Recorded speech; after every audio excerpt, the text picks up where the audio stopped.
dia, boa tarde, boa noite, alô, camiseiros, e pelo áudio que vocês ouviram de Galvão Bueno e pelas camisas que eu e o amigo Cristiano estamos usando, vamos abrir a tela, sair da tela do Bom Dia Brasil, vocês imaginam que a série Clubes de hoje aterriza no atual Allianz Parque, falecido Parque Antártica.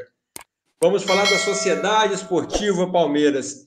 Cristiano, a gente entrou para gravar aqui, você não sabe o que eu botei antes de começar o programa. Eu vou falar o áudio do Galvão Bueno aqui, você vai me falar de que jogo que é. Pra fora, Zapata! Você já sabe de qual jogo eu estou falando? Com certeza. Boa noite, Matheus, boa noite, Renato. Queria agradecer o convite dos amigos aí para bater um papo sobre o meu e de milhões de torcedores do Palmeiras, né? Esse daí não tem como não lembrar, né? O final da Libertadores, 1999, rapaz, mas eu chorei bastante depois desse Zapata aí, quase matou eu do coração. A gente está falando, né, para quem está acompanhando não é palmeirense, né, do pênalti que o Zapata desperdiçou, que foi o último do Deportivo Cali, né, na final da Libertadores de 99. O Galvão Bueno torceu para o Marcos, mas no final ele falou para fora Zapata. Renatão, boa noite, meu amigo. Boa noite para todo mundo que está assistindo aí. Bom dia, boa tarde, boa noite. Prazer estar recebendo aí mais um convidado de Itu. Agora é o Cristiano, a parte boa de Itu que tem nessa cidade. Rapaz. Um abraço para o nosso Marcelo Sampaio. Marcelo Curtiu Sampaio. Esse comentário. Vamos falar de Palmeiras, vocês falando desse jogo aí do pênalti do Zapata. Eu lembro como que eu vivi esse jogo aí, não sou palmeirense, mas acompanhava de perto. Palmeiras 99 era uma máquina. 98, 99, 2000, enfim. A década de 90 do Palmeiras foi espetacular, né? Eu lembro que eu assisti o jogo contra o Deportivo Cali, mas na hora dos pênaltis, eu acho que eu tinha uns 10, 11 anos, eu acabei dormindo, cara. Eu fui ver que o Palmeiras foi campeão quando eu acordei com a TV ligada e tava passando aquele jornal antes do programa do Jô. O Jornal da Globo. Isso, eu fiquei assistindo o jornal inteiro para ver quem que tinha sido o campeão ali, daí mostraram que foi o Palmeiras. Rapaz, foi inesquecível, pode-se dizer. E, assim, foi o auge do meu momento no futebol ali. Porque eu tava numa época que eu respirava literalmente futebol 24 horas por dia. Era o que eu se pensava o dia inteiro. Ia para a escola, conversava sobre futebol. Ia trabalhar, se conversava sobre futebol. Então, a década de 90, principalmente, é uma década que eu lembro muito bem. De vários jogos do Palmeiras, lembro de muita coisa. Foi uma década muito rica pro trio de ferro da capital, né, Cris? O Corinthians, você pega o São Paulo ali do Tele, depois você passa para um Palmeiras Parmalat e encerra com o Corinthians ali de Vanderlei Luxemburgo. Então, assim, e o Palmeiras campeão da América. Então foi uma década assim muito especial, muito equilibrada, mas com nível lá em cima. Hoje você vê Palmeiras, Corinthians, São Paulo equilibrado, mas para ver quem vai ser o quinto, sexto, sétimo do brasileiro, o Palmeiras até vem mantendo ali título e vice ultimamente, mas caiu muito do que era nos anos 90, né? Não, sim, com certeza, Renato. É o único dos grandes de São Paulo que não teve uma época boa na década de 90 foi o Santos, mas o São Paulo mesmo, se você pegar... Até o próprio Corinthians começou em 90, foi brasileiro, né? O São Paulo, sem comentários do Tele Santana, né? Palmeiras e São Paulo, entre os anos de 93 e 94, era o duelo que se via o verdadeiro futebol, né? Era bonito de se ver. E, na verdade, até o São Paulo levou um pouco mais de vantagem que o Palmeiras, né? Nessa época. Mas depois o Corinthians, mesmo no final dos anos 90, né?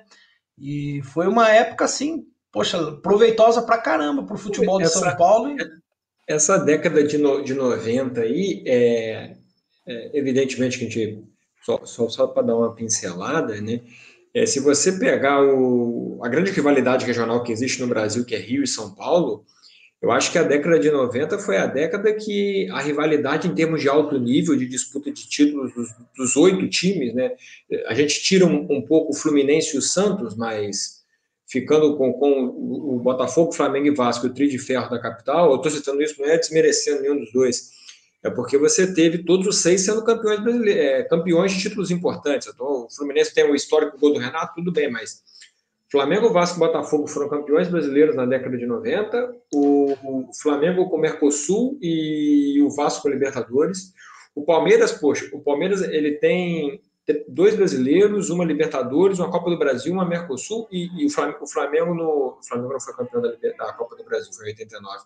Mas um detalhe interessante também, saindo até um pouco do âmbito 91, nacional, foi 91. Flamengo foi 91, né? Só consolida aquilo, né? Que 3 grandes da capital do Rio, o Trio de Ferro de São Paulo, uma década vitoriosa. E saindo um pouquinho de títulos nacionais, década de 90 teve o inesquecível ataque de 100 gols do Paulistão, não foi, Cristiano? Foi, exatamente, 96, né? Aquele ataque que tinha o Rivaldo, Djalminha, Luizão e Miller, né? Era fenomenal aquele time lá. A única tristeza que todo palmeirense carrega e a certeza que tem é que se esse time tivesse durado de 1 a 2 anos, tinha ganhado muita coisa.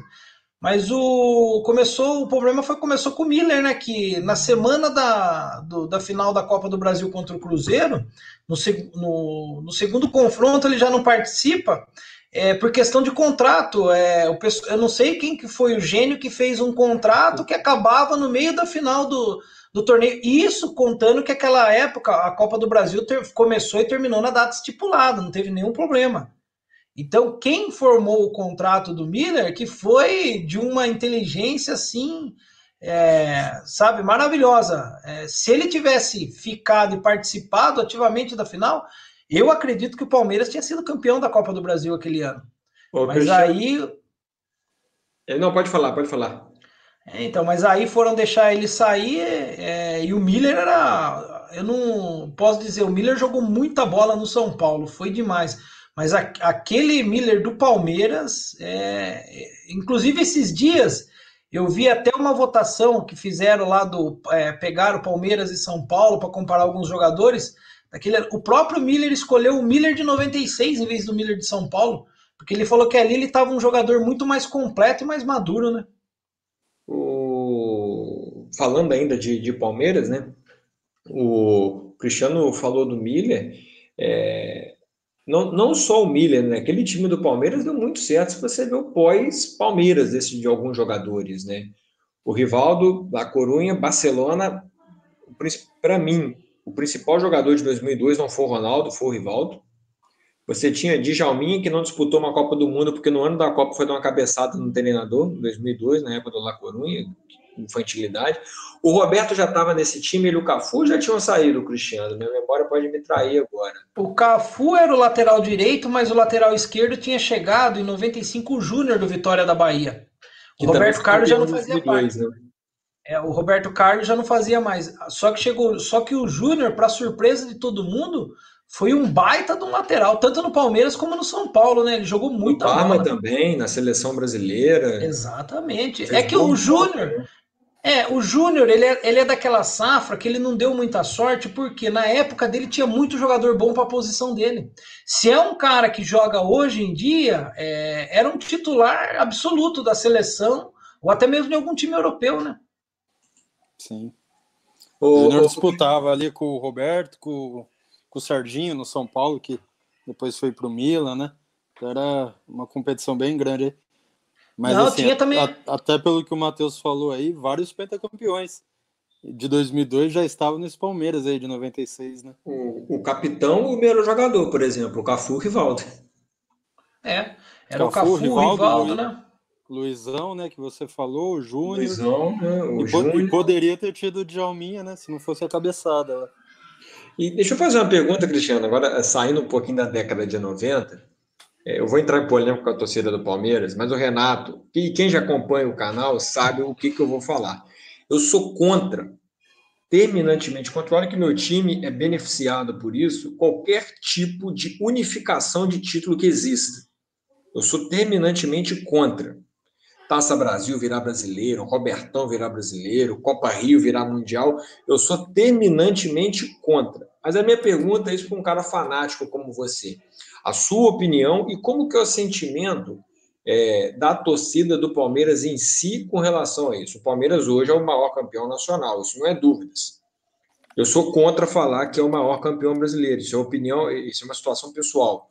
Até como o Botafogo, para mim, não foi o primeiro time do Rio a ganhar um campeonato brasileiro. Para mim, é o Vasco, é o Flamengo ou o Vasco. Como que é isso entre os palmeirenses? Concordam, não concordam? E especificamente a sua opinião, né? Então, Matheus, com relação a esse assunto, ele é polêmico até mesmo dentro de alguns grupos que eu participo de palmeirense. Eu vou dar pela minha visão, pela minha opinião. Eu acho que, na verdade, você fazer essa unificação, você desmerece a conquista daquele título. Poxa, a Taça Rio, vamos lá, vamos pegar pela essa polêmica a Taça Rio de 51. Meu, foi um baita de um título pro Palmeiras. Na época, representou muita coisa. Agora você querer que vire um Mundial e tal... Eu sou contra, entendeu? Eu acho que a Taça Rio foi um baita de um torneio. Se eu tiver errado e o Renato ou você tiver informação, me corrija. O Palmeiras disputou a final com a Juventus. O primeiro jogo foi em São Paulo, o Palmeiras ganhou de 1-0 num Pacaembu abarrotado. O segundo jogo foi Maracanã. 2-2 Palmeiras e Juventus. E também pelo que eu acompanhei e li, também com o Maracanã totalmente tomado, entendeu? Então, quer dizer, para aquela época foi um baita de um título. Agora você querer chegar e engolir e colocar que é o Mundial, eu da minha parte eu não concordo. Tem palmeirense que não, quer que seja. Tem alguns que dividem a mesma opinião. A mesma coisa eu acho da Taça, da Taça Brasil ou do Roberto Gomes Pedrosa e tal.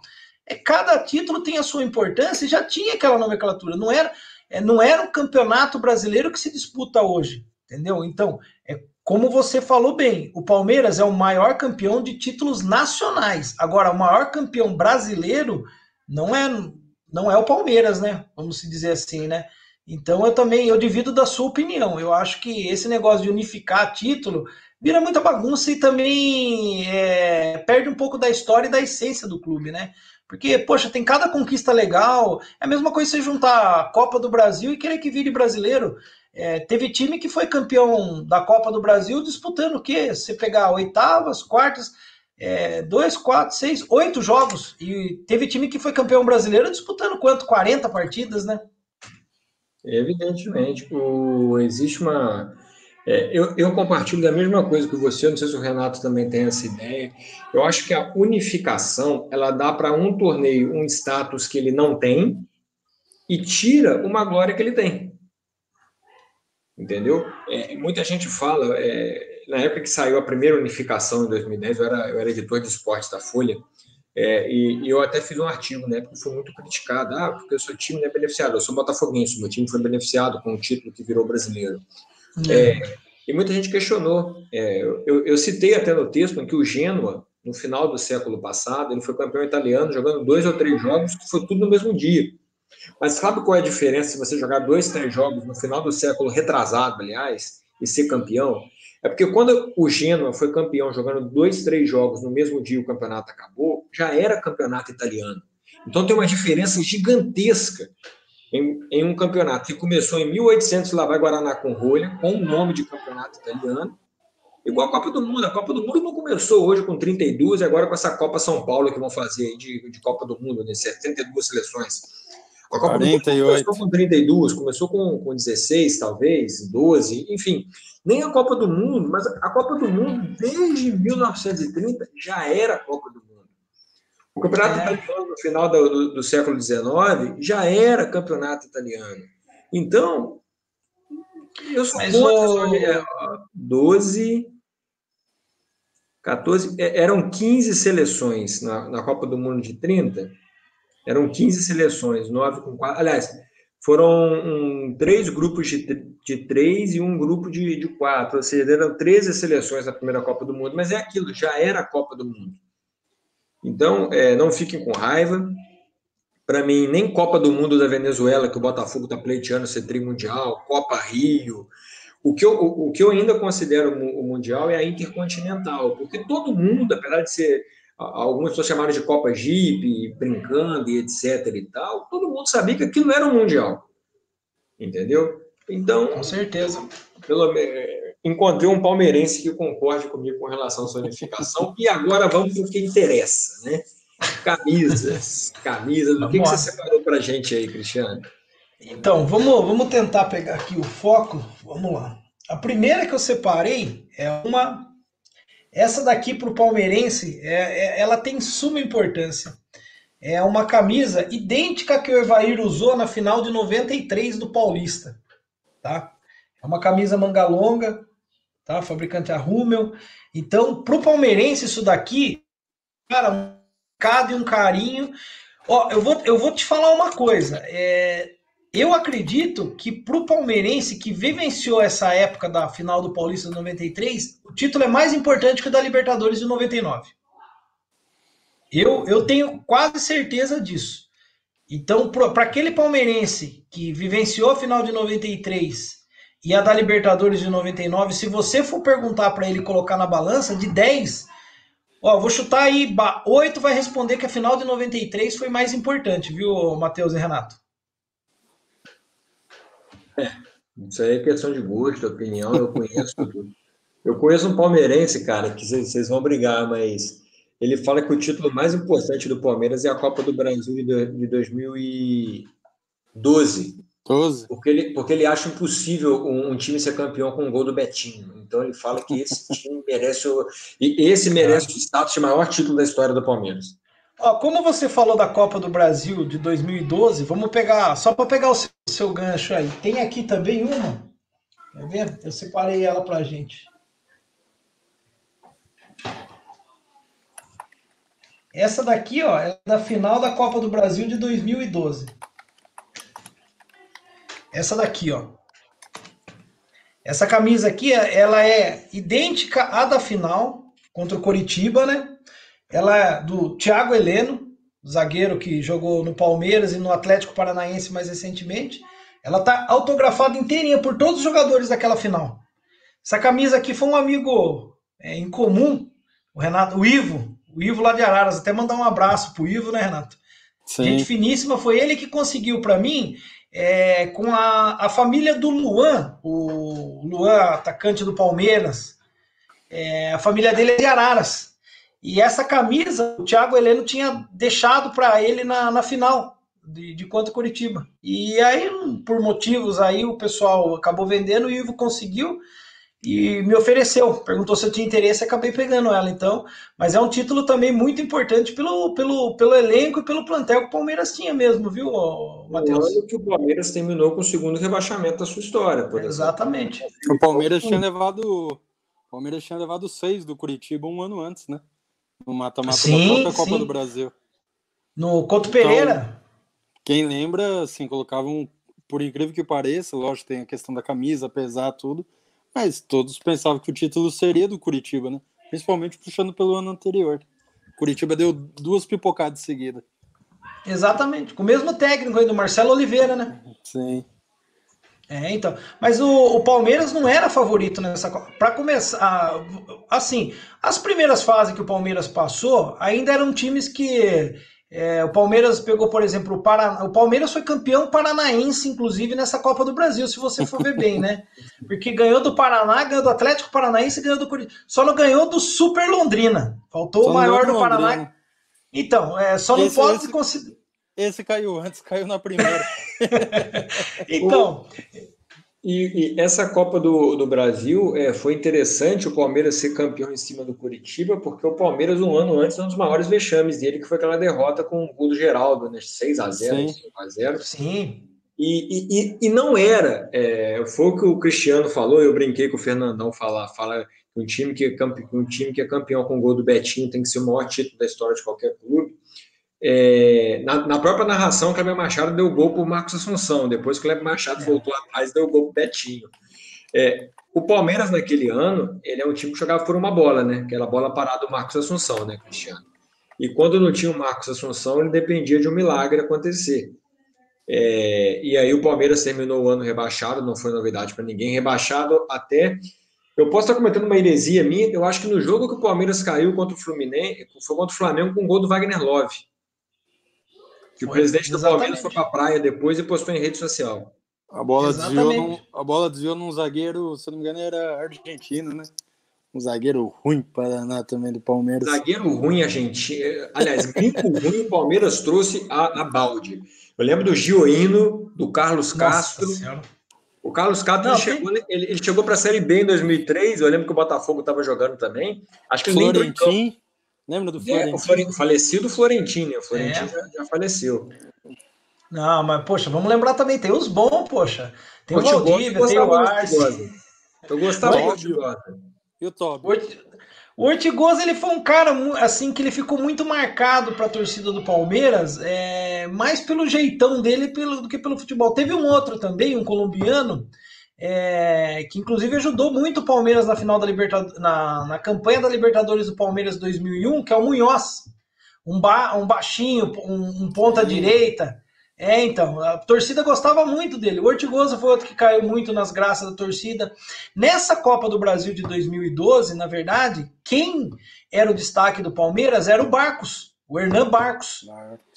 Ele estava vindo muito bem no Palmeiras. Ele ajudou o Palmeiras. Só que o que acontece? Chegou na semana da final contra o Coritiba, acho que já no primeiro jogo, ele teve que fazer uma operação da apêndice. E aí o que aconteceu? Ele desfalcou o Palmeiras na final. Inclusive, na semifinal, o Palmeiras jogou contra o Grêmio. Era o Grêmio do Vanderlei Luxemburgo. O Grêmio tinha montado um baita de um time. E o Palmeiras, já para surpresa, foi lá, ganhou em Porto Alegre de 2-0, em 2 contra-ataques no final do jogo. Aí o Palmeiras veio aqui para São Paulo, tomou 1-0. Ainda o Palmeiras, nessa época, estava jogando na Arena Barueri, porque estavam construindo o Allianz. Estava reformando o Palestra e estava construindo o Allianz, né? E no fim ainda o Valdívia empatou esse jogo com o Palmeiras. Aí o Valdívia jogou o primeiro jogo da final, mas ele acabou, se eu não me engano, ele foi expulso. E aí o Valdívia, o Barcos, um caminhão de jogador se machucou e não participou dessa final. Na verdade, o último jogo contra o Coritiba, se você pegar a escalação do Palmeiras, tinham 6, 7 ali, e olha que não era um elenco dos melhores. Um 6-7 que não era nem titular. Era muito ruim mesmo. O time dependia demais do Marcos Assunção. Só prova a incompetência do Coritiba, né? Não, exatamente. O Coritiba, assim, eu acho que no papel até, como time, eu acho que era até melhor. O Coritiba tinha eliminado o São Paulo, né? O São Paulo era favorito para chegar na verdade, afinal, os favoritos era para chegar Grêmio e São Paulo, né? Ô, Cristiano, rapidinho. O Palmeiras foi a campo com Bruno, mãozinha de alface, Arthur, Maurício Ramos, Thiago Heleno e Juninho. Arthur era do Londrina. O Henrique, volante que tá aqui, eu acho que era o Henrique zagueiro improvisado. Exatamente, que jogou no Fluminense e no Corinthians. Marcos Assunção, João Vitor, Daniel Carvalho, Mazinho, o Messi Black e Betinho. Não, é horrível. Leandro Amaro, Luan e Márcio Araújo. Olha o nível do time, rapaz do céu. Você pega, vou te falar uma coisa, era complicado, viu? O time era horroroso. Curitiba tinha Marcos Aurélio, tinha um tal de Davi, se não me engano, jogava muito bem. Curitiba tinha um time assim mesmo. Eu lembro se o Everton Ribeiro era desse time, ou do que foi vice pro Vasco, ou dos dois, enfim. Curitiba tinha até que um time ajeitadinho. O Lincoln, acho que estava no Curitiba também, Renato. Lincoln, tinha... Veterano já. O goleiro eu acho que era... O goleiro, acho que era o Vanderlei, que jogou no Santos. Exatamente. Era o Vanderlei. Não, e como a gente tinha comentado, o Coritiba já era o segundo ano de final da Copa do Brasil, né? Com o Marcelo Oliveira, era um time muito bom do Coritiba. Então, assim, o Palmeiras teve... O primeiro jogo, ele chamou o Bruno de mão de alface, mas no primeiro jogo o Bruno salvou o Palmeiras. Porque o Palmeiras fez 1-0 e o Coritiba teve muita chance de empatar, virar o jogo. O Bruno foi o pior goleiro que você viu já no Palmeiras ou teve outros piores? Rapaz, de cabeça, não. Putz, rapaz, o pior, vamos lá. O Bruno foi o que mais te deu raiva? Digamos assim. Foi. Eu acho que tempo, né? Ele pegou. E o que dói no coração é que o Bruno é um cara muito identificado com o Palmeiras. Ele era palmeirense mesmo. Ele era da escola do Marcos, né? Ele vem da escola, a gente tinha a gente tinha muita esperança no Bruno, que o Bruno ia assumir a camisa e ele ia, sabe, pegar por muito tempo e acabou não vingando, cara. Você que é palmeirense, me corrige aí, mas é Veloso, Marcos, Sérgio, Cavalieri e Bruno. Era mais ou menos essa linha? Mais ou menos nessa linha. Foi mais ou menos nessa linha. No meio entre o Sérgio e o Veloso teve o Gato Fernandes. O Gatito é o filho. O Gato Fernandes era o pai, né? Ele foi campeão paulista pelo Palmeiras em 94. Ele era titular porque o Sérgio tinha pegado uma fase final começo de 94, o Sérgio não passou por uma fase muito legal. E aí eles contrataram o Gato Fernandes. O Gato Fernandes veio do Internacional e ele foi titular do Palmeiras no Paulista. E aí, na transição para o brasileiro, sai o Gato Fernandes, daí que o Veloso assume a condição de titular, né? E aí o Veloso fez um baita de um brasileiro em 94 também, pegou muito também o Veloso. O Veloso foi um jogador também que ficou, vamos dizer assim, tá na história do Palmeiras porque ganhou bastante título, tem muitos jogos, né? São Veloso, né? Tem que ser São Veloso. Para aguentar o Neto tem que ser São Veloso, né? Para aguentar o Neto todo dia. Fala complicado aqui no canal aqui. O que você quer falar do Neto para nós? Você como palmeirense. Fale o que você acha do Neto. Cara, eu sei o que você acha um pouco do Neto. Mas eu vou te ser sincero, eu mudei muito minha opinião sobre o Neto, porque o Neto ele é um cara muito espontâneo. Ele é um cara que ele fala o que dá na telha e vai embora. Então, na mesma hora que ele critica o Palmeiras num dia, desce ali, no outro ele elogia e fala que tá certo, que a estrutura tá legal, e aí ele critica. Então eu aprendi a separar. Ele é corintiano. Né? Ele virou um personagem, né? Não, exatamente. Só que ele é um cara Desculpa aí, rapidinho, até cortando um pouco aqui, você falou de ser autêntico tudo, quem tá sofrendo um pouco com isso é o Marcos nas redes sociais, né? Por ser autêntico, por falar, quem acompanha o Marcos aí no Instagram, o pessoal tá misturando um pouco as coisas assim, não aceita muito, pedem por democracia, mas não aceitam a opinião do cara, então é meio contraditório isso. É um cara Aí entra, Renato, numa situação, principalmente essa questão de rede social, como falou, você tem que separar muito o ídolo, o jogador, da pessoa, porque ele não é só o Marcos do Palmeiras, ele é o Marcos cidadão. E se ele não puder ter a opinião dele, expressar a opinião dele, que é o que a gente cobra dos jogadores hoje em dia, que o jogador é tudo robotizado, o cara parece que não tem opinião própria, o cara não se posiciona. Então um cara tipo o Marcos, voltando à questão do Neto, teve uma briga feia entre o Neto e o Marcos em rede nacional, que o Marcos mandou lá. Só que daí depois o Neto mesmo reconheceu que estava errado, o Marcos pediu hoje, o Neto vive elogiando o Marcos e tal, então isso... Falando que o Neto era amigo do Rogério Ceni, né? Exatamente. Era uma comparação, eu não sei o que vocês estavam falando, andei mais pegando o tema. O Neto sempre forçava uma comparação de Marcos e Rogério Ceni, a imprensa também, no geral, não só o Neto, seria injusto dizer isso, uma comparação desnecessária, porque como goleiro eu prefiro Marcos, mas como eu posso dizer assim... O pacote geral dentro do clube, o Rogério deixou mais. Um batedor de falta, eu prefiro o Rogério Ceni, mas para mim, embaixo das traves, é o Marcos. Acompanha. Não, exatamente. A questão dessa daí do Rogério Ceni com o Marcos é assim, eu nunca fui muito fã do Rogério Ceni pelo jeito dele, mas a gente tem que respeitar. E outra, ele foi um baita goleiro para a história do São Paulo. Eu não sou São Paulino, mas acho que foi o maior goleiro da história do São Paulo, foi o Rogério Ceni. Entendeu? Aí você tirar esse mérito dele porque você não gosta da pessoa, é que eu tô te falando, é aí que você separa o ídolo da pessoa. Entendeu? O jogador da pessoa. Que nem muitas vezes essas polêmicas do Neymar, né? O pessoal não separa o jogador da pessoa, né? O Neymar também não se ajuda às vezes também. Né? Não, eu concordo com você. Mas às vezes forçam demais, né? Às vezes por nada o pessoal pega no pé dele por nada também. Exato, é que nem você falou do Marcos. Tem uma conotação muito maior quando é o Neymar que se fosse ali o Romero da vida. Não, assim, é que nem você estava comentando do Marcos. O Marcos é um cara que ele não tem vergonha de colocar a opinião dele, ele não põe para agradar as pessoas, né? Ele coloca o que ele acha, entendeu? Ele não tem Exatamente. Exatamente. O Neto entra. O Neto mesmo, ele tinha criticado muito o Felipe Melo. Ele vivia no Felipe Melo, ele insistia muito no tema.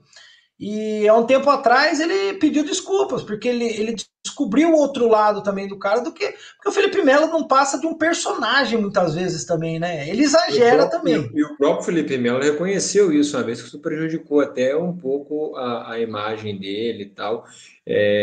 E é muito fácil, eu até brinco hoje em dia, falo, hoje em dia é muito fácil você falar mal do Bolsonaro. Chegou uma época que você criticar o Felipe Melo também era muito fácil. Por mais que você tivesse errado, a pessoa ia embarcar nessa.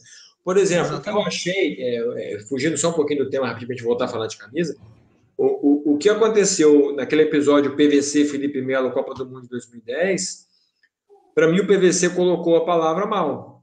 Colocou mal as palavras. Porra, o cara acabou de ser convocado para a Copa. O PVC vai falar aquilo, que não foi uma temporada boa. Eu acho que o PVC poderia ter falado, Felipe, em comparação à temporada que você teve na Fiorentina e a da Juventus, a da Fiorentina ainda foi muito melhor, você chegou à seleção brasileira e tal.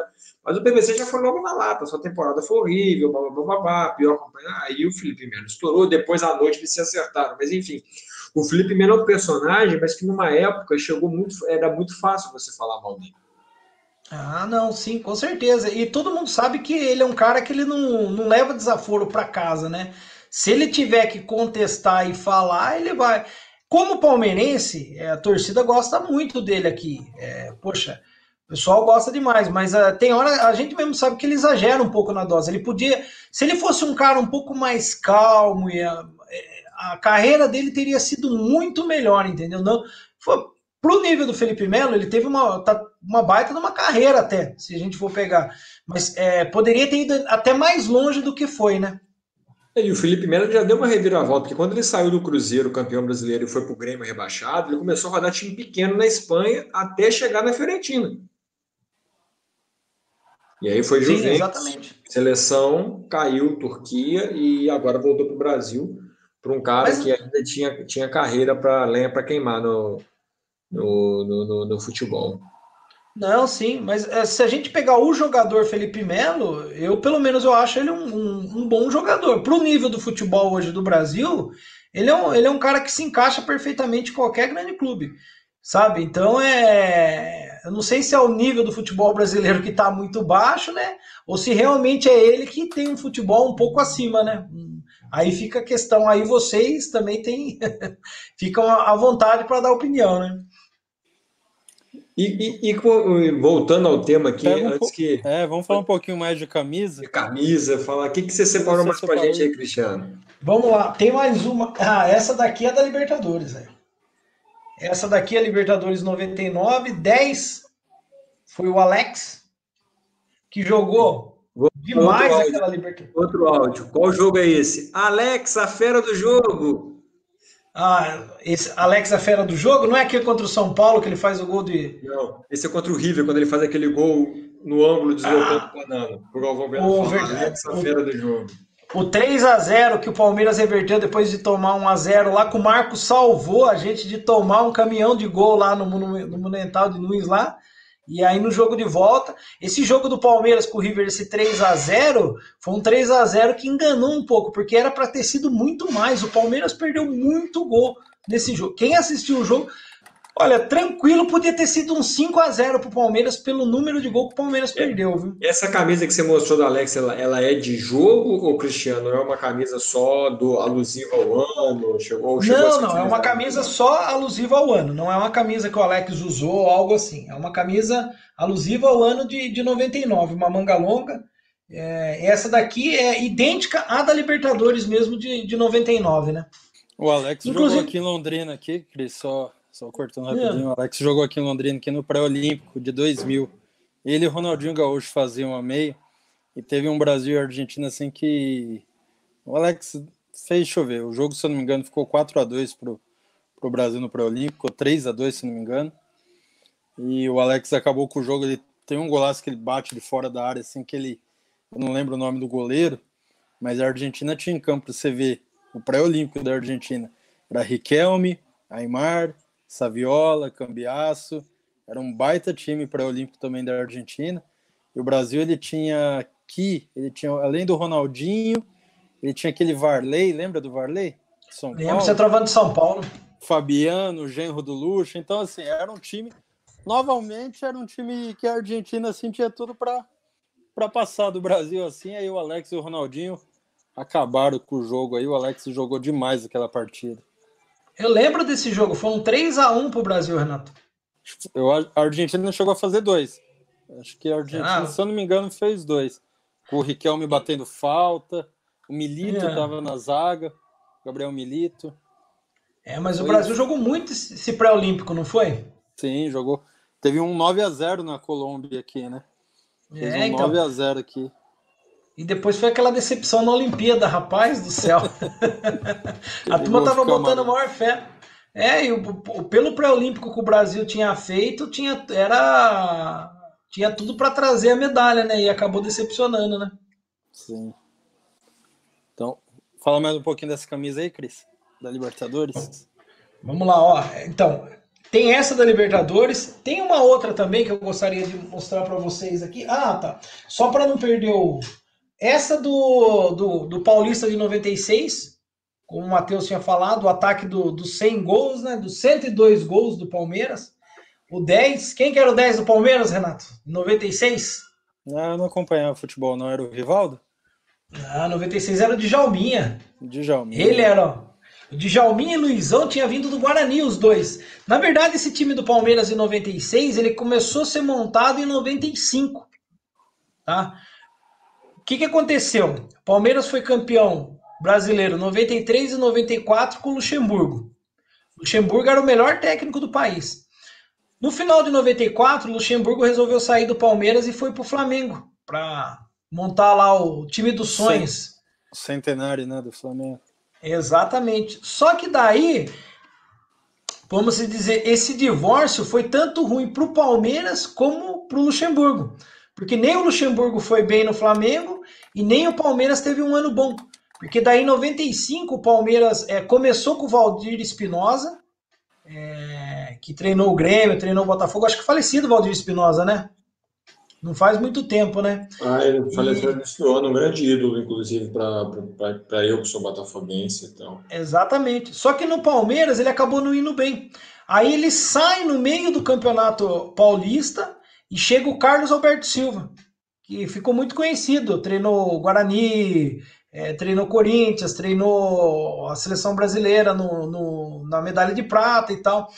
E o Carlos Alberto Silva ele é vice-campeão paulista, perde a final para o Corinthians. Aí o Palmeiras é eliminado da Libertadores pelo Grêmio, que teve aquele jogo do 5-0 no Olímpico. Aí o Palmeiras ganha de 5-1 aqui em São Paulo e tal. E começa o Brasileiro. Só que ele não vai bem. Aí chega uma fase do Brasileiro que ele é mandado embora e o Palmeiras traz o Luxemburgo, na verdade, nesse momento, ele estava treinando o Paraná Clube. O Paraná tinha uma base boa nessa época. E o Luxemburgo estava no Paraná. Aí o Palmeiras contrata o Luxemburgo já no final do campeonato, na reta final, quando o Palmeiras já não tinha mais chance de classificação e tal. Aí o Luxemburgo começa a montar esse time do Palmeiras no final de 95, no final do campeonato. Contrata o Djalminha, o Luizão, que jogavam junto no Guarani, pega o Júnior, que estava no Vitória, e aí que monta esse time de 96, na verdade, né? É isso aí. E com relação ainda na década de 90, o Palmeiras ganhou o Mercosul. Você tem mais alguma camisa alusiva a títulos do Palmeiras aí, a anos de conquistas do Palmeiras, mais recente ou anterior, ou Cristiano? Tem uma assim, essa daqui que eu vou mostrar para vocês agora, ó, essa daqui, ela é referente à Copa do Brasil de 2015, tá? Foi o primeiro ano do Palmeiras milionário, né? Olha lá, ó. É o 7, o Dudu. Inclusive essa camisa, eu tive o prazer de conhecer o Dudu lá na academia de futebol do Palmeiras, ele autografou a camisa para mim, essa camisa aqui. E esse título da Copa do Brasil de 2015 também, ele é importante porque marcou o início dessa nova fase do Palmeiras, né? Porque até então o Palmeiras veio em 2014, quase foi rebaixado de novo no Brasileiro, se salvou na última rodada. Porque o Palmeiras empata o jogo dele, né? O Vitória perdeu para o Santos lá no Barradão de 1-0. E o Palmeiras empatou com o Atlético Paranaense. O Atlético Paranaense veio jogar a última rodada com o time reserva e o Palmeiras não teve a capacidade de ganhar do time reserva do Atlético Paranaense. Empatou 1-1. O único jogador que salvou era o Valdívia. Pode falar o que for, mas o Valdívia foi o único que se salvou naquele. O Atlético chegou a fazer 1-0, não chegou? Foi, o Atlético fez 1-0, aí o Palmeiras empata. Com o Valdívia, eu tava no estádio. Foi o primeiro jogo que eu fui no Allianz, foi nesse jogo. Foi Palmeiras, quase vi um rebaixamento no estádio novo do Palmeiras. Tinha acabado de inaugurar, né? Tinha. O Palmeiras fechou o ano de 2014. Eu não vou lembrar bem, Renato. Acho que foi 2 ou 3 jogos que o Palmeiras disputou no Allianz em 2014. O primeiro foi contra o Sport, que o Palmeiras perdeu de 2-0 ou 2-1. Ainda o primeiro gol foi do Allianz, foi acho que o Ananias, que faleceu junto com o pessoal da Chapecoense, né? Até o Milton. O Milton Neves tinha apelidado de Ananias Park, o Allianz, porque ele fez o primeiro gol. Aí eu acho que foi só esses 2 jogos. E aí depois o Palmeiras empata com o Atlético Paranaense. Que é um jogo que foi de um nervosismo no estádio sem tamanho, porque a turma sabia que o time era muito ruim. Então a gente não tinha muita perspectiva para 2015. E de uma hora para outra deu a reviravolta da Crefisa, do investimento que o Paulo Nobre fez no Palmeiras, né? Então foi uma coisa assim, rapaz, até para os palmeirenses. Começou com a contratação do próprio Dudu, né? Que foi uma surpresa geral para todo mundo, né? O famoso chapéu, né? O Dudu acho que estava São Paulo e Corinthians, e do nada Palmeiras. Tava mais Corinthians do que São Paulo, depois ele esquentou pro lado de São Paulo e no fim fechou com o Palmeiras. Nesse ano daí, eu lembro que o Alexandre Matos ganhou um apelido. Eu, particularmente, nunca gostei do trabalho dele. O Palmeiras contratou 40 jogadores nesse ano e tem uma alusão e a maioria desses jogadores sequer terminaram o ano. A maioria sequer terminou. Tem um tal de Rainer Matos. Rainer, que veio da Fiorentina. Rainer Matos. Rainer. O Roger Carvalho, ele não era nem unanimidade no Botafogo na Série B e apareceu no Palmeiras. O Alan Patrick também, né? Aí nesse ano tinha um apelido, porque tem a história do Ali Babá e os 40 ladrões, né? Tinha o Ali Matos e seus 40 bostões, porque dos 40 jogadores você tira 5, 6 que deram certo. Não, ele comprou muito.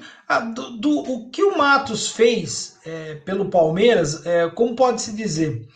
Ele resgatou um pouco da questão de mostrar que o Palmeiras era grande nessa hora de chegar e contratar. Essa questão do Dudu, eu acho que foi fundamental para a moral que ele ganhou com a diretoria. Porque, como o Renato falou, o Dudu, na verdade, ele estava acertando com o São Paulo primeiro, o Renato estava encaminhado com o São Paulo. Aí ele estava embarcando para vir para São Paulo, aí mudou, ele ia para o Corinthians. Já estava certo para ir para o Corinthians. Inclusive, ele deu uma entrevista, ele falou, o empresário dele já tinha falado, você vai assinar, não vai mais assinar com o São Paulo, vai embarcar para São Paulo, a gente vai assinar com o Corinthians e tal.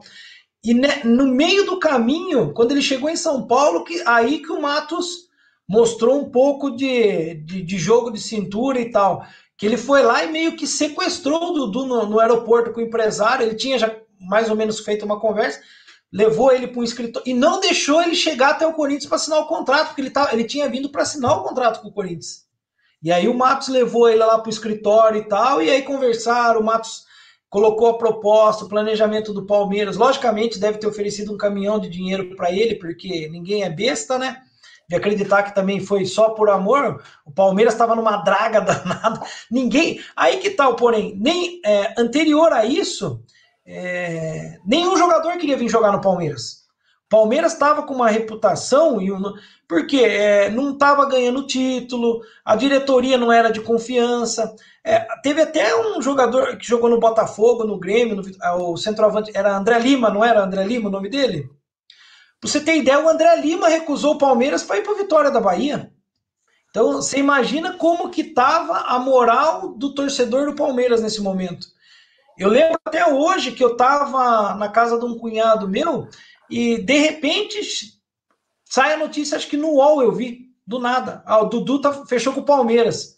E ninguém acreditava naquilo. E dali por diante que daí o Palmeiras deu uma retomada no mercado e começou a ganhar um pouco mais de moral e respeito dos jogadores. Daí o jogador via com outro olho jogar no Palmeiras. O problema do Alexandre Matos, eu tenho uma certa, digamos, implicância, assim, é que você contratar e ser bom com um cheque em branco assinado, eu acho muito fácil. Foi assim no Cruzeiro, foi assim no Palmeiras, está sendo assim no Atlético Mineiro. Não adianta lá, o Matos trouxe o Lucas Lima, basta você ver o absurdo que é o salário do Lucas Lima. Para fazer nada.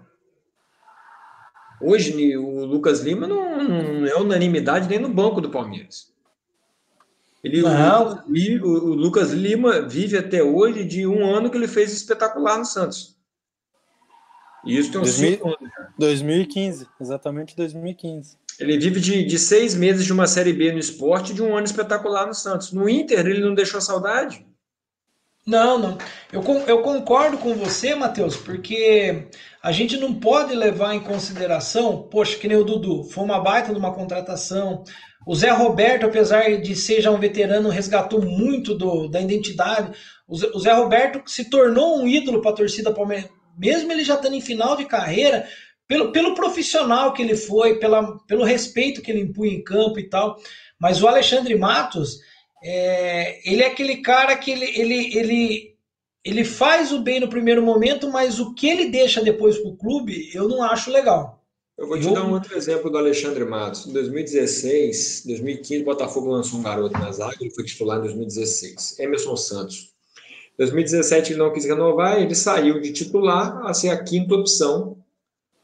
O Palmeiras ofereceu luvas para ele de 7 dígitos, se você fizer a conversão do dólar para o real, um salário quase 6 vezes o que ele ganhava no Botafogo, um contrato de 5 anos. Na boa. Um cara que tinha um ano um ano regular como profissional. Não era nenhuma divindade. O cara já chega com cheque em branco e contrata um cara desse. E o Emerson Santos, ele fez de 2018 a 2020, se ele fez 5 jogos no Palmeiras, foi muito. Até a torcida esses dias no grupo tava comentando sobre o Emerson Santos, porque tava um papo do Luan sair do Palmeiras e tal. O Luan que era do Vasco, né, o zagueiro. O Garcia. E aí até alguns torcedores do Palmeiras colocou essa questão, falou, poxa, tem o Emerson Santos lá que é bom zagueiro, não tem oportunidade e tal. Então a questão de você contratar muito jogador essa, acaba faltando espaço, né? Eu acho que a melhor situação é a de hoje, de você mesclar bons jogadores com jogador da base. Porque você contratar um cara para você pagar 400 pau por mês e ter um da base que pode jogar igual ou melhor do que ele, então não tem cabimento. Então o Arthur, né? Vocês contrataram o Carlos Eduardo aí e emprestaram o Arthur pro Bahia. E o Arthur vinha bem pra caramba, entendeu? O Palmeiras mesmo, ele renovou com o Diogo Barbosa esse ano, né? Contratou o Matias Vinha e tá mandando o Vitor Luiz de volta pro Botafogo. O Vitor Luiz, para mim, ele não é pior que o Diego Souza, que o Diogo Barbosa, por exemplo. Não, a torcida do Palmeiras está indignada com essa questão. Pela terceira vez, a mandar o Vitor Luiz de graça pro Botafogo. Mas o detalhe, Matheus, é o seguinte, o Vitor Luiz é um cara identificado pra caramba com a torcida do Palmeiras, a torcida gosta dele. A torcida do Palmeiras tá brava com a situação, porque eles queriam que saísse o Diogo Barbosa e ficasse o Vitor Luiz, entendeu? Não só mas porque eles acham o Vitor Luiz, eu também acho o Vitor Luiz melhor que o Diogo Barbosa, e é um cara que ele se identifica com o Palmeiras, entendeu? Então, são alguns erros... Que nem você falou, o Matos deixou, dessa questão de contratar, muitas vezes você tinha lá 7, 8 jogadores para a mesma posição, e tinha nego que foi contratado e o cara nunca jogou. O cara sai do Palmeiras e não chega a jogar. Saiu do Palmeiras a primeira vez em 2016 para vir para o Botafogo, era ele e Diogo Barbosa, né? O Diogo Barbosa, na maioria das vezes, era reserva e o Vitor Luiz titular. E o Palmeiras, no segundo ano, não fez esforço nenhum para ter o retorno do Vitor Luiz. O Botafogo foi e manteve. Aí ele voltou muito bem no Palmeiras e agora, virou a terceira opção no Palmeiras. E o Palmeiras vai mandar de graça pela terceira vez o jogador para o Botafogo. Só no Vitor Luiz. Sem contar do Emerson Santos, que eu falei, que ficou 1 ano e meio no Internacional emprestado. Não, teve. Se você pegar de 2015 a 2020, vamos pegar só a era Matos, até o Matos sair, que foi final de 2019. Teve. São vários e vários jogadores que você vai. Tem jogador que a própria torcida do Palmeiras nem lembra que estava no elenco, que foi contratado, o cara nem chegou a jogar e foi embora, entendeu? Você pega um exemplo, esse que foi pro Cruzeiro agora, o Angulo, o colombiano. Diz que o pouco que a gente viu dele é um cara bom de bola, tudo, mas chance no Palmeiras ele não teve nenhuma, entendeu? De pôr ele jogou no sub-20. Agora, pôr o cara para jogar no profissional. Eu vou te dar um outro exemplo: o Matheus Fernandes. Ah, exatamente.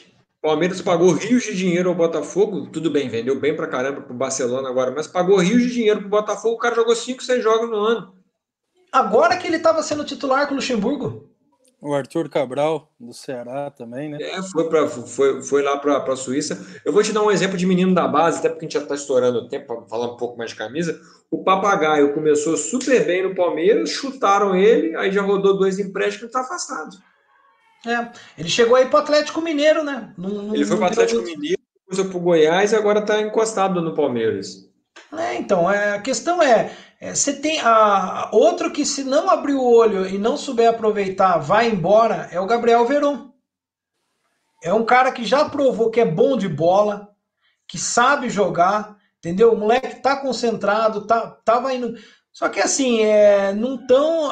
Prefere contratar um jogador a dar a chance para um pegar e contratar e renovar o contrato do Luan Silva, que veio do Vitória. Então, e aí você pega os Daverson da vida, os Borja ainda, e agora o Deivinho voltou, né? Tá só alegria, rapaz do céu. Essa daqui é homenagem ao Daverson. E olha, eu conheci o Daverson pessoalmente, é um cara gente boa pra caramba, viu, Renato e Matheus? Sabe quem ainda tem contrato com o Palmeiras e tem emprestado? Yeah. Não foi contratado pelo Matos, mas o Matos renovou o contrato dele. A Lione. Olha pra você ver o Alione, rapaz. O Alione não joga pelo Palmeiras. Ele tem contrato agora até 31 de julho. De 2020, né? Uhum. Ele chegou em 2013 ou 2014 com o Gareca, né? Então, agora eles contrataram esse gerente que acho que era do Botafogo, não é? O Anderson, Anderson Barros, né? Anderson Barros, isso. Então, a torcida ficou meio assim com ele e tal, porque estava acostumado com o jeito agressivo do Matos, né? Mas eu acho que é melhor fazer uma limpa no elenco mesmo, dar uma enxugada, porque não adianta você ficar carregando um monte de nego na carroça, do que chegar também já querer mostrar serviço e sair disparando e contratando e gastando milhões. Né? Porque, e o que fica pro clube depois?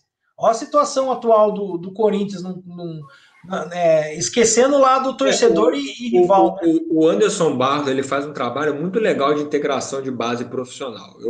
Ele é muito criticado no Botafogo, mas ele fez um trabalho. O Botafogo teve a melhor geração dele de jogador aproveitado na base em 2012, 2013, o período que o Anderson Barros esteve lá. Não todo, mas esteve. O Botafogo, no ano só, ele revelou o Gabriel, que foi campeão brasileiro no Palmeiras, o Jadson, que foi muito bem no Fluminense e no Cruzeiro, e o Dória. Isso foi uma levada só, e o Vitinho. Isso tudo foi um trabalho digamos assim, que o Anderson Barros fez de costurar profissional e sub-20 junto, e aí vai pensando nos jogadores. Eu acho que o Palmeiras fez uma boa contratação. Ele não é igual ao Alexandre Matos, agressivo. Ele sempre fez. Muita gente critica ele, mas o Botafogo nunca deu estrutura para ele. Então, para mim, ele fez muito com pouco. Entendeu? E no Palmeiras, vamos aguardar aí. A gente já está chegando quase a 1 hora de gravação. Mas o meu tempo está acabando aqui já, minha mulher vai me matar. Tem mais alguma camisa que você separou para a gente aí, Cristiano? Mas eu vou falar, a gente começa no assunto futebol, o Renato já teve aqui, tu participou de um programinha que o pessoal tinha aqui também. Quando a gente começa nesse assunto de futebol, assunto, 1 hora realmente é pouco, 2, 3 horas, vai embora e a gente até esquece do que tá, porque acaba migrando para vários lugares, né? Então, uma outra que nem a gente estava comentando, Matheus, é justamente essa que eu estou vestindo, que é referente ao brasileiro de 2018. Esse também é um título muito significativo para a torcida do Palmeiras por ter sido conquistado pelo Felipão, que o Felipão é um técnico que a gente tem um carinho muito grande por ele. O pessoal até ficou muito chateado com a forma que ele saiu essa última passagem dele pelo Palmeiras. Inclusive o Matos, o que ajudou, entre aspas, a fritar o Matos foi o jeito que ele fritou o Felipão, entendeu? Porque o Felipão tem um carisma enorme com a torcida do Palmeiras. E esse título de 2018 do Brasileiro, na verdade, a gente começou um campeonato meio que deixando de lado o Brasileiro. O Palmeiras jogava, né? Foi o Roger Machado, o Cristiano? Que o Felipão substituiu o Roger Machado depois de uma derrota do Palmeiras para o Fluminense no Maracanã de 1-0. Só que o problema não foi a derrota, era o que o time vinha produzindo, ou seja, nada, né? O Palmeiras não estava jogando bem, né? O Palmeiras não estava jogando bem e muita gente que é crítica do Felipão até fala, o Palmeiras foi campeão em 2018 por conta do Felipão. Não, sim, o Felipão ele surpreendeu muito, porque quando o Roger foi anunciado que o Roger ia sair, anunciaram o Felipão, ficou uma incerteza na torcida do Palmeiras, porque o Felipão já fazia muito, o último que a gente lembrava do Felipão era da Copa de 2014, naquela situação que não vem nem ao caso, mas a última lembrança que tinha foi quando ele foi campeão em 2012 Copa do Brasil, saiu, que o Palmeiras foi rebaixado e tal, e ele chegou... E o Palmeiras terminou o Brasileiro invicto com o Felipão. Tanto é que se você juntar a campanha de 2018 até um pouco da 2019 que o Palmeiras estava indo bem, o Palmeiras completou um campeonato inteiro brasileiro sem perder. Se você juntar o número de jogos 2018 com 2019, antes do Palmeiras ter a derrota para o Ceará por 2-0 lá, deu um campeonato brasileiro inteiro do Palmeiras de invencibilidade. E outra, 2018 teve uma certa fase do Brasileiro que ele montou um time tão consistente que você sabia que o Palmeiras ia ganhar a qualquer momento. Então a torcida não tinha pressa. 2018 eu posso falar muito bem porque eu frequentei muito lá o Allianz, eu fui em muitos jogos. Então você via a torcida do Palmeiras com uma paciência que normalmente ela não tem. Então acabava o primeiro tempo. Eu vou pegar um exemplo contra o seu time, Mandi, o Botafogo. No segundo turno, o primeiro tempo acabou 0-0 e o Botafogo estava jogando bem.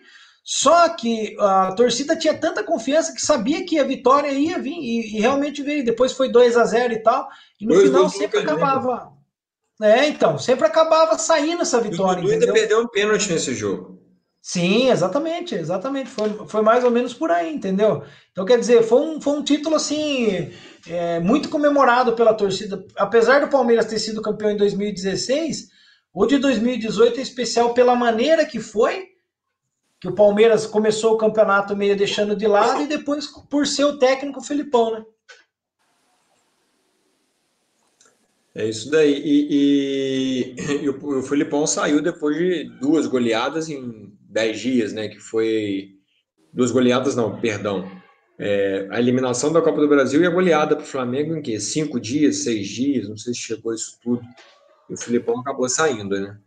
Não, foi a eliminação pro Grêmio, né? Que o Palmeiras perdeu no Pacaembu de virada, 2 anos da Libertadores. Aí continuou, acho que no jogo seguinte tomou 3 ou 4 do Flamengo no Maracanã. 3-0, né? Chegou a fazer 1-0 com o Matheus Fernandes, aí o VAR anulou o gol e o Flamengo aí... Não. Jorge Jesus. Não. Agora, o que prejudicou muito o Palmeiras, e eu como torcedor achei que não ia prejudicar no Brasileiro 2019, foi essa parada da Copa América, né? Porque se você pegar o aproveitamento do Palmeiras até a parada da Copa América, o Palmeiras era o melhor time do campeonato, né? Tinha ganhado todos os jogos. Né? E foi na parada da Copa América que o Flamengo demitiu o Abel e contratou Jesus. Exatamente. Se tivesse ido no embalo, eu não digo que o Flamengo não seria... Eu acho que campeão brasileiro, o Flamengo até poderia ter sido, mas eu acho que o Flamengo não teria sido campeão da Libertadores, porque teria sido eliminado. Minha opinião, entendeu? Eu acho que não teriam dado tempo. O próprio Flamengo passou um sufoco na fase de grupos e sabe Deus porque não foi eliminado, tá? Exatamente. E depois teve o jogo lá, que no Maracanã, que foi daquela maneira e tal. Então, eu acho que se não tivesse tido essa parada da Copa América, tivesse sido um ano corrido, campeão brasileiro, o Flamengo até poderia ter sido. Que se tivesse trocado o Abel, chegava o Jorge Jesus, dava tempo de endireitar, como foi o Palmeiras em 2018. Que o Palmeiras pegou o campeonato ali quase no final do primeiro turno, pro segundo que embalou. Agora, da Libertadores, eu acredito que o Flamengo não teria sido campeão, não. Eu acho que O Flamengo teria sido eliminado e eu acho que o Grêmio que chegaria numa final de novo da Libertadores. É isso aí. Camisa, tem mais alguma aí, ô Cristiano? Não sei se o Cristiano Não, tem, esse eu estou usando a camisa aqui do Brasileirão de 2008, né? Esse aqui tem até o patch alusivo ao título do Paulista de 2008. Essa camisa eu até brinquei antes da transmissão que eu paguei barato na Netflix, porque a Netflix personalizou ela com o nome do Wagner Love. O Wagner Love só chegou no segundo semestre de 2009. Foi exatamente. Essa camisa aí ela foi usada no segundo semestre de 2008 e primeiro semestre de 2009, que nem você falou. E esse título paulista é o último título que o Palmeiras ganhou com o Luxemburgo. Era o Luxemburgo técnico do Palmeiras. E depois disso o Palmeiras não ganhou. É o jogador do início do ano. Até o gol da vitória foi do Lênin, da estreia no Campeonato Paulista. Não, o Lênin teve uma fase boa no começo, depois ele foi caindo. Mas esse título paulista de 2008, aí depois o Palmeiras fez um brasileiro mais ou menos e disputou a Libertadores de 2009, estava indo bem e acabou eliminado pelo Nacional do Uruguai depois de 2 empates nas quartas de final.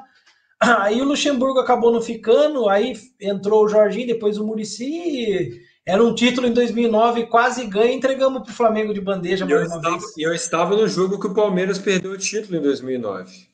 Aquele 2-1 Botafogo na última rodada, o jogo que livrou o Botafogo do rebaixamento, inclusive. Mas, ô Matheus, eu acho que esse jogo... Até porque o Palmeiras conseguiu ficar até fora da Libertadores nesse ano. Não, mas sabe, o Palmeiras começou a perder o Brasileiro num jogo contra o Grêmio, lá no Olímpico. O Palmeiras perdeu pro Grêmio e ainda teve uma briga do Maurício Cobina dentro de campo. Foi um jogo quarta-feira à noite. Eu lembro que eu estava assistindo o Botafogo e Cerro Porteño pela Globo Rio, que era o Sul-Americana, e era um jogo isolado esse Palmeiras e Grêmio, que no intervalo o Maurício Ramos e o Obina partiram para trocação. Isso, não era o Maurício Ramos, era Maurício também, mas era outro. Maurício Nascimento. Isso, o Maurício Ramos era um grandão, um moreno. Esse Maurício era um branquinho mais. Mas naquele momento você viu que o Muricy já tinha perdido o grupo do Palmeiras. Aí o Palmeiras teve um empate em casa com o Sport, que eu acho que o Sport estava na zona de rebaixamento em 2-2. Aí o time já não evoluía. E isso daí contrasta com o jogo que o Palmeiras tinha feito contra o Santos na Vila. Inclusive o Wagner Love tinha feito um gol. O Palmeiras ganhou de 3-1 do Santos. E as notícias na segunda-feira agora só falta contagem pro título e tal. E aí depois o Palmeiras acabou tendo uma derrota pro Flamengo no antigo Parque Antártica. Aí ali já a torcida já sentiu que... 2 gols antológicos do Petkovic nesse jogo. Não, o Pet engoliu naquele brasileiro lá principalmente na reta final, ele sendo veterano, aí você via que não dava mais. Cristiano, eu falei que eu estava no Engenhão, né? No antigo Engenhão, hoje Newton Santos, em 2009. O Palmeiras, em 2008, ele quase ficou de fora da Libertadores na última rodada por conta de uma derrota para o Botafogo. O Botafogo era meio complicado. E em 2009, o Botafogo precisando vencer para não ser rebaixado, o Palmeiras ainda sonhando com o título, mas estava tão parelho que o Palmeiras, com a derrota para o Botafogo, de novo na última rodada, despencou de segundo para quinto, ficou fora da Libertadores. Foi, na última rodada, exatamente. Na última rodada do campeonato foi ainda que o Flamengo ganhou 2-1 do Grêmio, né? Acho que foi de virada esse jogo do Flamengo. O Flamengo saiu perdendo para os reservas do Grêmio, né? Exatamente. O Botafogo ele tem um pouco de deixar trauma para a torcida do Palmeiras. É meio complicado, rapaz. Eu tenho um jogo. Primeira vez, né? eu tenho um jogo. O meu jogo entre Palmeiras e Botafogo que mais me marcou foi o da Copa do Brasil de 98. O Palmeiras perdeu o primeiro jogo lá no Rio de Janeiro de 2-1 e ganhou aqui em São Paulo 1-0, rapaz. Um golaço do Aguinaldo, zagueiro. Eu não sei se vocês dois lembram do Aguinaldo. Aguinaldo Liz. Não. Isso. Ele era um zagueiro bem rodado. Rapaz, ele fez um gol, um baita de um gol. E foi muito importante, porque o Palmeiras estava meio capengando e o Felipão fazia pouco tempo que tinha chegado. A torcida, naquela época, o Felipão ainda não era um ídolo da torcida, né? A torcida já estava meio que pedindo a cabeça do Felipão. E o Palmeiras depois engatou em 99, decidiu Libertadores e Paulistão e só não decidiu a Copa do Brasil porque aí foi o contragolpe, né? O Botafogo. Exato, vocês ganharam nos pênaltis, né?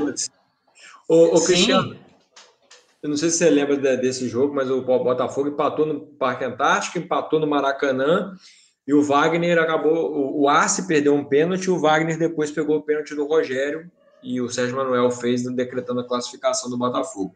Cristiano, o papo tá bom, a conversa tá boa, a gente já estourou o nosso tempo. Eu queria te agradecer pela participação. Torcida do Palmeiras não fica chateada comigo, é porque eu acho ridícula qualquer tipo de unificação, não é nada pessoal, até porque o meu time foi beneficiado com isso, tá bom? Cristiano, obrigado de novo, cara. Ô, Matheus, eu que agradeço a você, ao Renato. Renato aí, ó, você eu tô tendo o prazer de conhecer hoje, não tinha o prazer de... O Renato já conheço, que já tive o prazer dele estar em casa, já teve aqui em Itu, infelizmente visitando os ituanos errados, mas é brincadeira, o Marcelo é meu compadre aí, o louco, amigo de longa data, e é eu que tenho que agradecer. Essa 1 hora passou como se fosse 10 minutos, foi um papo agradável, descontraído e super gostoso. Olha, quero poder ter a honra de um outro dia participar novamente e contar novas histórias aí do Palmeiras para todo mundo. Não, é isso aí, então. Renatão, e aí, meu velho? Obrigado, hein? Isso aí, obrigado. Valeu, Cris. Valeu, Matheus. Vamos voltar com o Cristiano aí sim, depois um programa europeu. O Cris gosta bastante aí da Europa aí. Vamos fazer um giro da rodada aí qualquer dia desses aí. Quem sabe falar do Real Madrid dele, campeão, a Juventus, que ele tanto gosta aí. Aí beleza? Você tocou na segunda parte do coração. Um dia a gente pode fazer um programa sobre a Juventus com você. Você tem muita camisa da Juventus também. Fica aí uma dica bacana. Vamos pensar nisso aí. Vamos agendar. Obrigadão. Eu vou fazer a piada ridícula do dia, que eu não fiz ainda. É uma piada com sobrenome envolvendo o Thiago Heleno. Tem aquelas piadas, né? Eu porto com o Serrote, o Kleber Machado, essas coisas, né? Eu vou encerrar o programa com Eu Estudo Escrevendo, o Thiago Heleno.